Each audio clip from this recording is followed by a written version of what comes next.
Roll4Crit.com presents How to Play Betrayal at House on the Hill in 5 minutes or less or more. Betrayal at House on the Hill is the spooky game of manor exploration and awkward word choices. Designed by Bruce Glasgow and published by Wizards of the Coast or Avalon Hill depending on which side of the box you're looking at. You and your friends will uncover new rooms while working together. Until you're not. Everyone begins the game in the entrance tile of the house, obviously, after choosing a character. Your character will have various stats: sanity, knowledge, might, and speed. You'll use these little clippy things to keep track of your stats. They'll come loose because they're awful, and you'll forget what you were doing completely. But before that happens, you'll take your turn. On each turn, you can move a number of spaces up to your character's speed. If you move through a door into an empty space, you draw a room tile with the appropriate floor listed on the back and place it there face up. Congratulations, you've just successfully entered a room. If there are special instructions printed on that tile, you follow them. Otherwise, adhere to the symbol in the corner. Depending on what that symbol is, you'll draw an item, event, or omen card.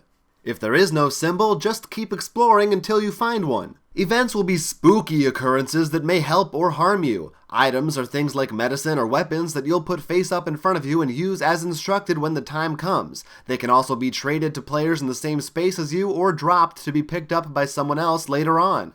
Omens can either be item-like or event-like in nature, but they also go face up in front of you regardless for reasons that I'll explain shortly.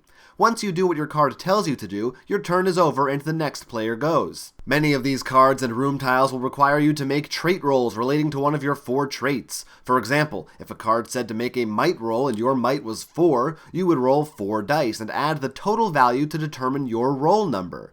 Keep in mind, your stats might change as the game continues. Just move these little clippy things up or down. Omen cards. After resolving the text on an omen card, you'll also need to make a haunt roll. For a haunt roll, you'll always roll 6 dice. If the number is equal to or greater than the number of omen cards currently face up on the table, nothing happens. But if it's less than that number, the haunt begins. This is where the game goes crazy. Consult the chart in the Trader Tome to determine which haunt you'll be experiencing, depending on which omen triggered it in which room tile. At this point, an entirely new scenario comes into play, usually with its own set of rules that require its own individual how-to-play video altogether. But in simple terms, usually one person at this point becomes the traitor, who is now actively working against the other players to win the game. That person typically leaves the room and reads from a special secret traitor book, while the good guys read from a special secret good guy book. Now, there might be a lot of hidden information and details here, so be careful to read everything thoroughly. Traitors get to ignore harmful text on room tiles and event cards. They might also get monsters to control, which have their own special rules about movement and attacking. For every enemy in a room, it costs you 1 extra space of movement to get through it. And yes, from this point on, you can now fight each other. To do so, you must be in the same space as your opponent. Then you'll each make a might roll. Whoever gets the highest number wins. For example, let's say you roll a 4 and your opponent rolls a 2. You win and your opponent takes 2 damage. That's because the damage always equals the difference between the 2 dice rolls. In this case, the other player would take physical damage, meaning they get to choose how to divide it between their might and speed traits, either 1 from each or 2 from one.